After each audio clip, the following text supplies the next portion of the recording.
Hai, hello, salam sejahtera Malaysia. Selamat datang ke channel Vels Lifestyle.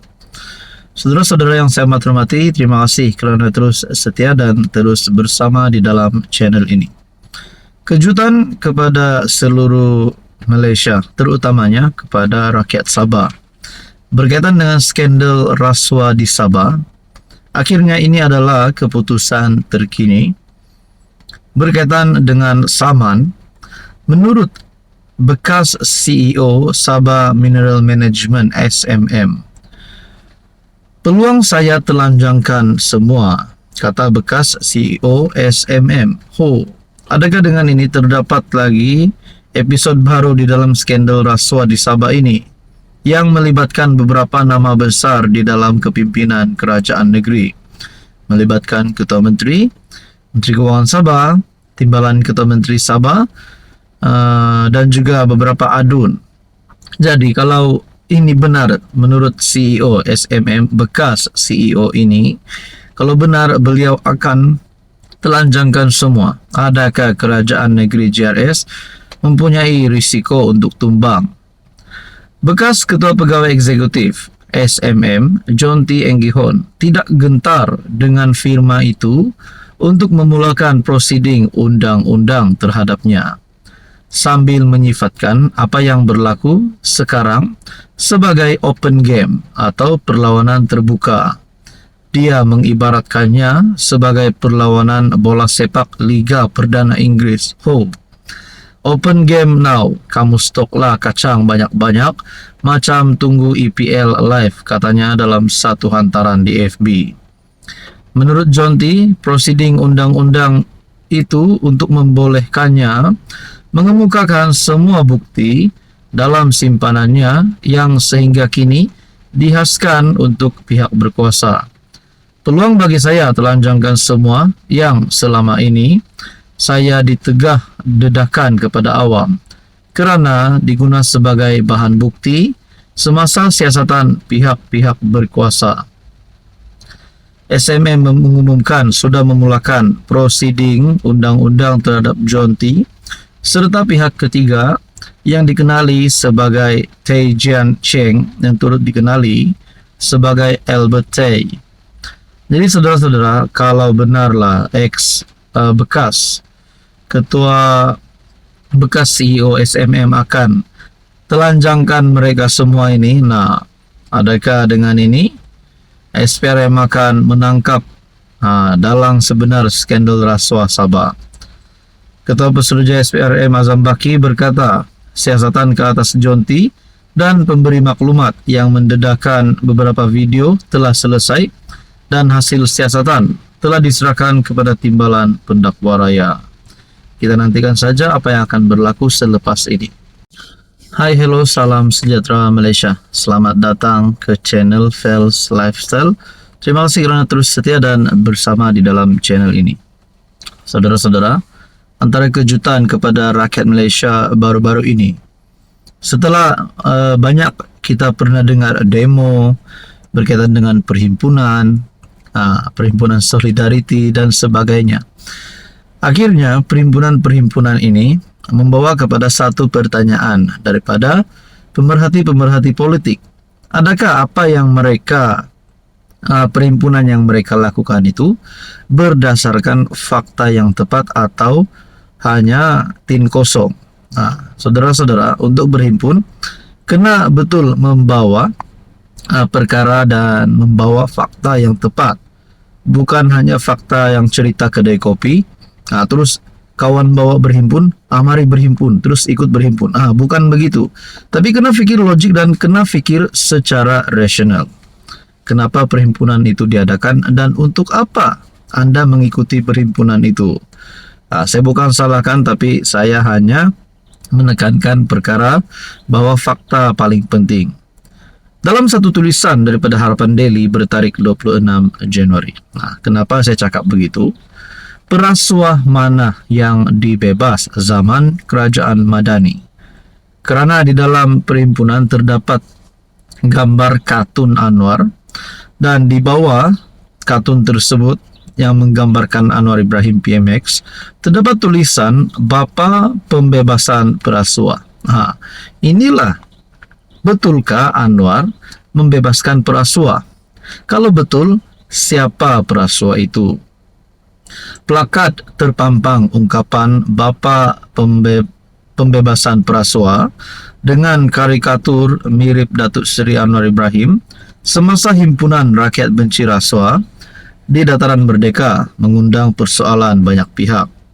Antaranya TikTokers Wan Hadi menyifatkan plakat dengan gelaran kepada PM semasa himpunan yang disertai pelajar IPT sebagai biadab dan langsung tidak berterima kasih kepada kerajaan.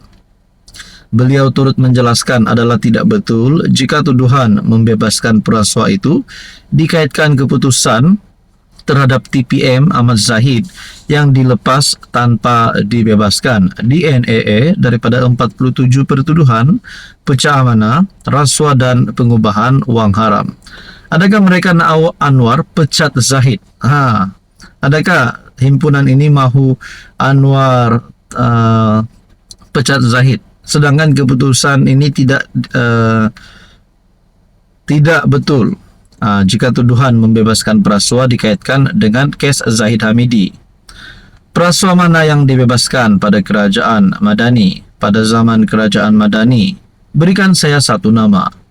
Saya nak ingatkan kembali, kes Zahid ada 87. Yang tuduh Zahid di mahkamah adalah Peguam Negara lantikan Mahathir, Tommy Thomas.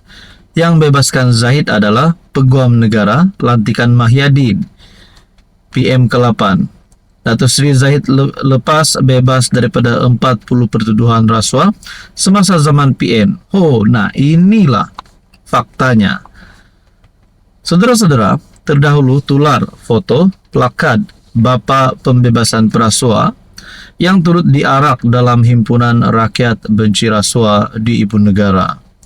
Menerusi kempen demonstrasi, anjuran Sekretariat Rakyat Benci Rasuah juga tersebar di media sosial poster dengan karikatur mengenakan sut tertera, lencana bernombor 47 dan logo Madani berserta caption Kerajaan Saying Corrupter. Mengulas lanjut, Wan Hadi menegaskan bahawa mahkamah mengesahkan bukan tanda tangan Zahid pada cek duit terbabit, sebaliknya cop daripada pegawai Presiden UMNO berkenaan. Jadi saudara-saudara yang saya amat hormati, tuan-tuan dan puan, kalau nak cakap Anwar membebaskan perasua, anda rasa siapa perasua itu? Atau ini hanya mainan di minda kita saja? Saudara-saudara yang saya amat hormati, tuan-tuan dan puan, apa komen anda? Halo semua, salam sejahtera Malaysia. Selamat datang ke channel Fels Lifestyle. Terima kasih kerana terus setia dan terus bersama di dalam channel ini. Tuan-tuan dan puan, rupanya di dalam parti, di dalam gabungan Pakatan Harapan, rupanya terdapat kepimpinan daripada pembangkang yang telah menyertai parti di dalam Pakatan Harapan. Sebelum ini juga kita pernah mendengar berita daripada kepimpinan PAS akhirnya menjadi Presiden Amanah, yaitu Mat Sabu. Dan terkini pula parti yang sama, yaitu Parti Amanah, di mana terdapat kepimpinan daripada Bersatu yang telah menyertai Parti Amanah. Adakah ini permulaan kepada wakil-wakil rakyat daripada blok pembangkang, khususnya Bersatu, akan lebih ramai lagi ataupun mungkin daripada PAS untuk menyertai Pakatan Harapan? Saudara-saudara yang saya amat hormati, sebelum ini saja pun terdapat wakil rakyat daripada Bersatu yang sudah mengisytiharkan sokongan terhadap Anwar. Kali ini pula penyertaan bekas pemimpin parti lain beri nilai tambah pada Amanah menurut Aiman.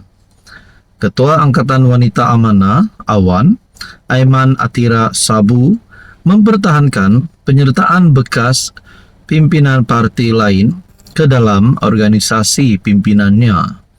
Meskipun berdepan kritikan, khususnya oleh penyokong parti sendiri.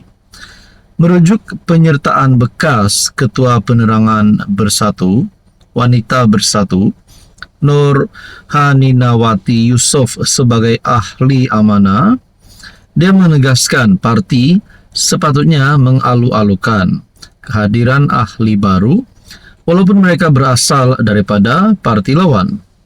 Ketika ucapan penggulungan Konvensyen Amanah 2024 di Klang, Aiman Atira turut memperkenalkan Nur Haninawati yang lebih mesra disapa Nina kepada ahli-ahli awan yang lain.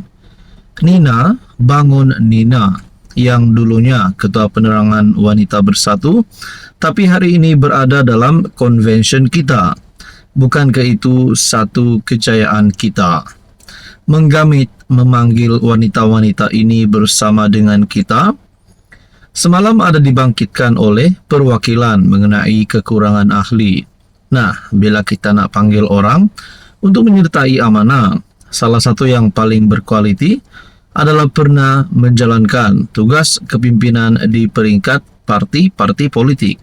Ia menjadi nilai tambah, bukan menafikan yang lain. Saudara-saudara yang saya hormati, rupanya bukan saja wakil rakyat daripada Bersatu yang mengisytiharkan sokongan terhadap Anwar buat Muhyiddin pening kepala. Rupanya bekas Ketua Penerangan Wanita Bersatu juga sudah menyertai parti amanah. Tuan-tuan dan puan, apa komen Anda?